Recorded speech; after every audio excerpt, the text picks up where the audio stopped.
Hello everyone, my name is Lisandra Almeida. I'm currently a third-year PhD candidate in the School of Rehabilitation Science at McMaster University. Today, I'll give you an overview of the AMSTER 2, which is a critical appraisal tool for systematic reviews that include randomized or non-randomized studies of healthcare interventions or both. I hope this lecture helps you with your critical appraisal activity later on, but also with building critical reasoning regarding the quality of systematic reviews that you may need to read during your professional career. Basically, AMSTER 2 is composed of 16 questions or items, but it's important to highlight that AMSTER 2 is not intended to generate an overall score, but each one of the items should assist you in the identification of high quality systematic reviews. So I will now go over each one of the items and try to explain how to analyze each one of them.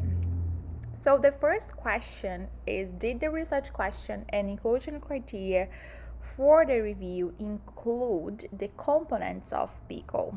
So most of the questions are going to have three response options such as yes, partial yes, or no, but some of them we're gonna have only yes or no, which is this case. So in this case, for yes, both research questions and inclusion criteria should report the population, intervention, comparator group, and outcomes.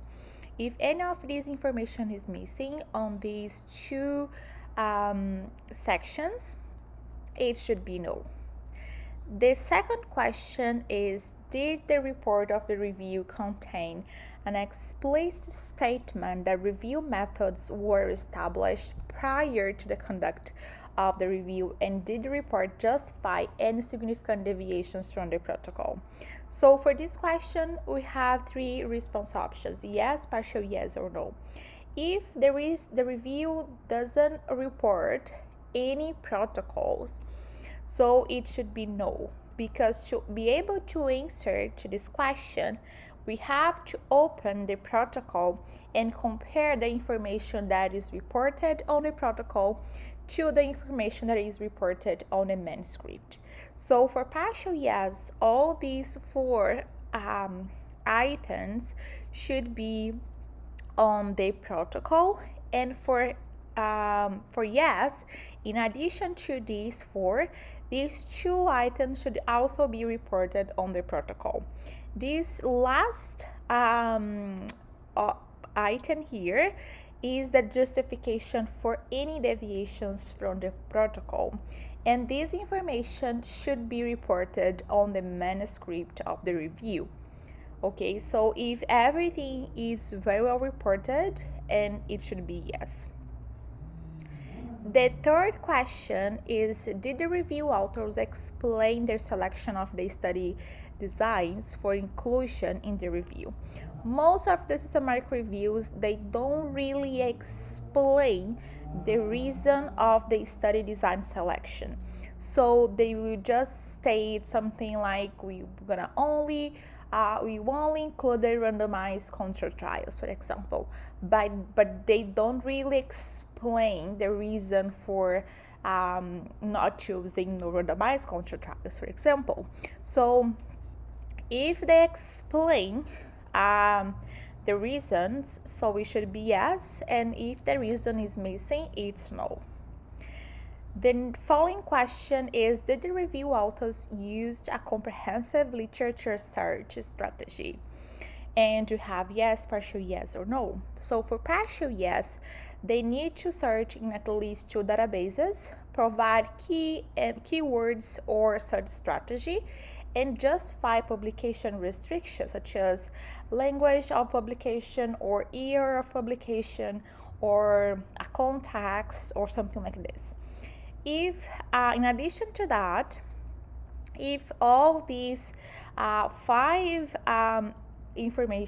items are well reported, it's yes. And if any of these items is missing, it's no. The question number 5 is, did the review authors report study selection in duplicate? So for yes, one of the following methods should have been applied.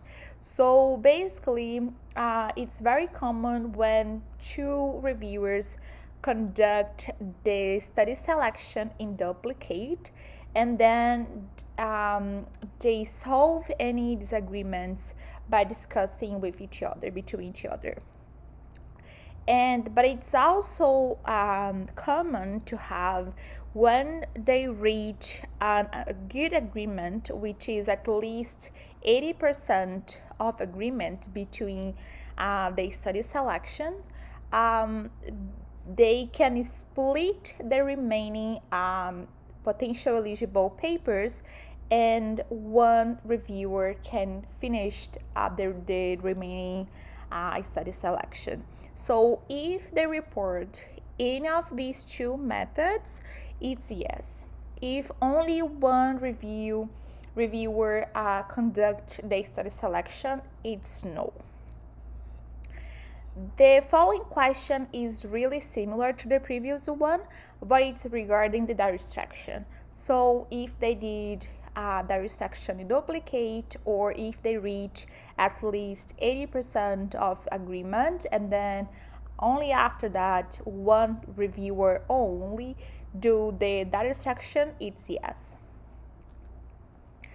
The item number 7 is, did the review authors provide a list of excluded studies and justify the exclusion?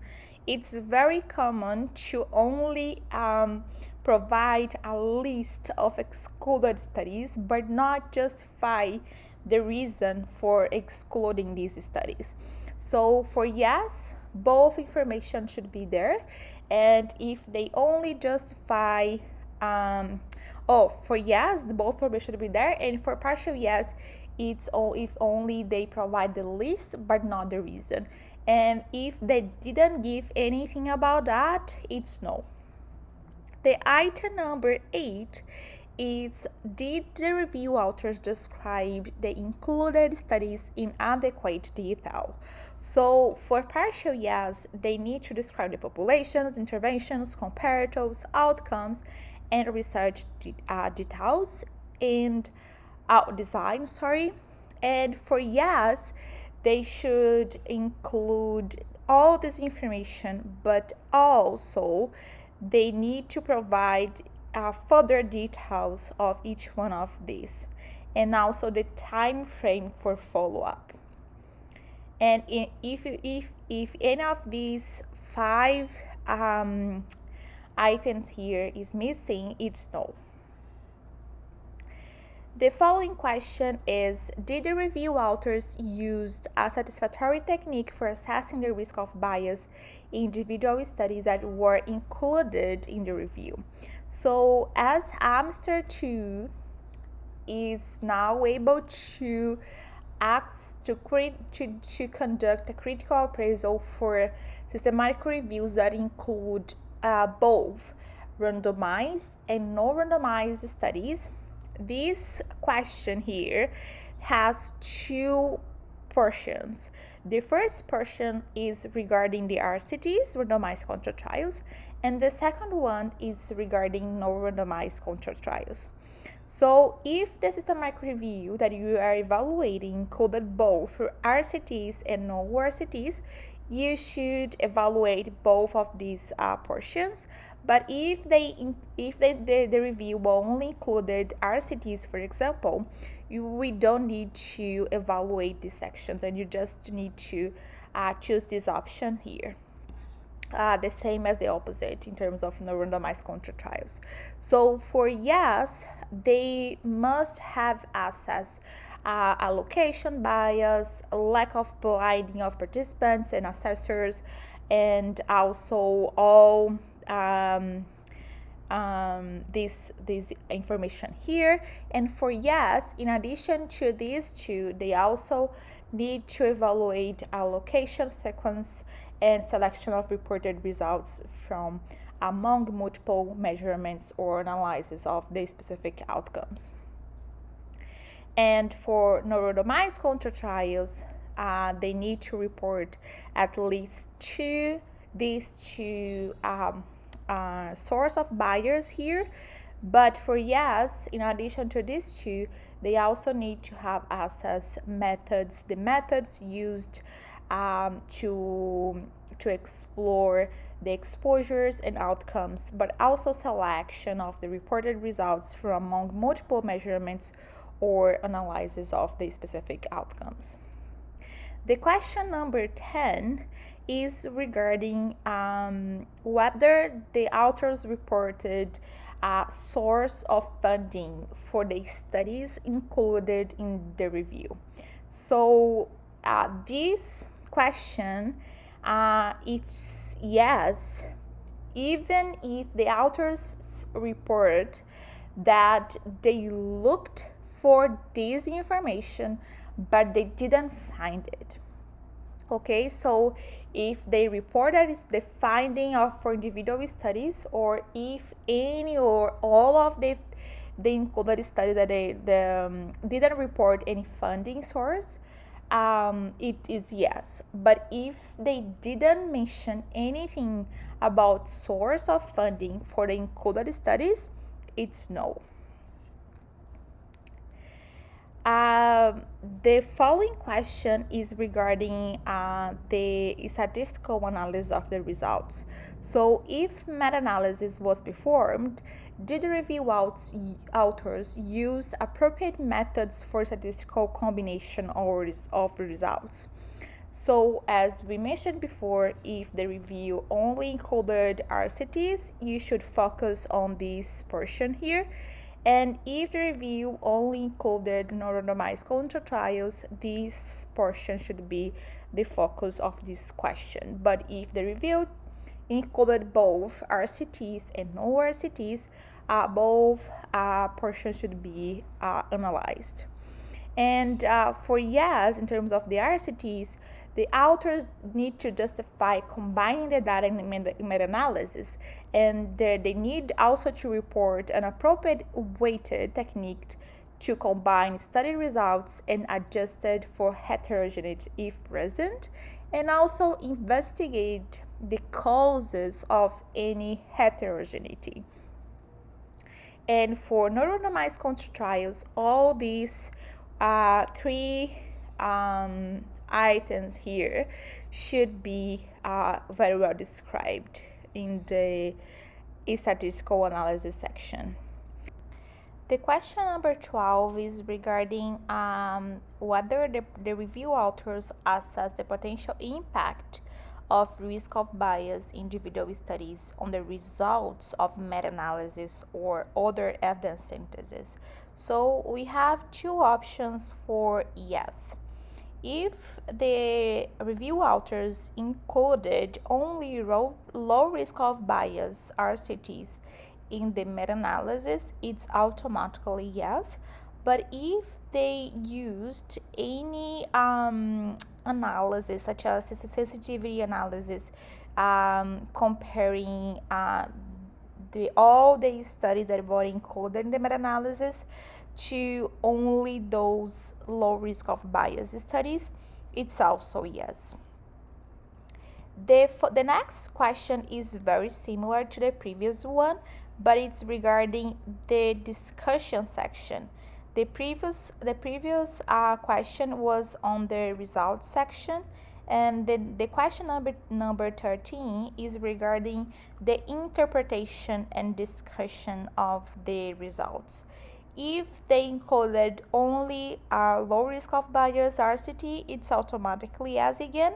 But if they included RCTs with moderate or high risk of bias or no randomized control trials, they need to provide a discussion of the likely impact of the risk of bias on the results. And if they did any of these strategies, it's yes. The question number 14 is regarding the explanation for and discussion of any heterogeneity that they observed in the results of the review. So if they didn't, if they looked for heterogeneity and they didn't find anything, it's yes, because they didn't find any significant heterogeneity in the results. It's yes. But if they found a significant heterogeneity and they present a further investigation of potential source, or causes of this heterogeneity, it's also yes. If they didn't mention anything, it's no.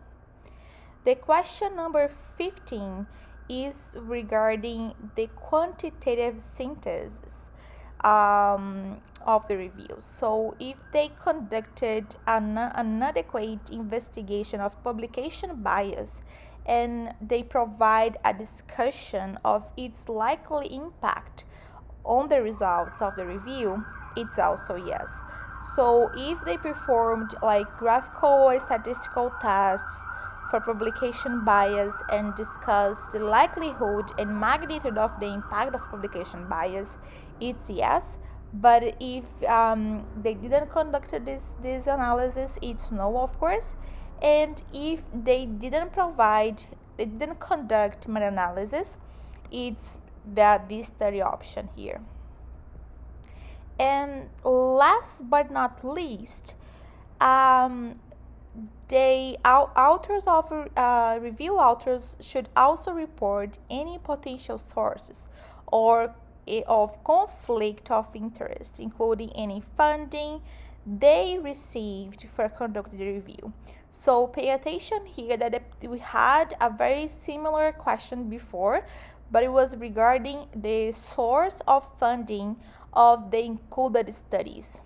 This very last question here is regarding source of funding for the review, not for the included studies. So if they reported conflict of interest and funding source, it's yes. But if they didn't report any of these, it's no. Thank you so much for getting to the end of this lecture. I really hope this brief overview of AMSTER 2 helps you to identify high quality systematic reviews out there. All the best. Bye.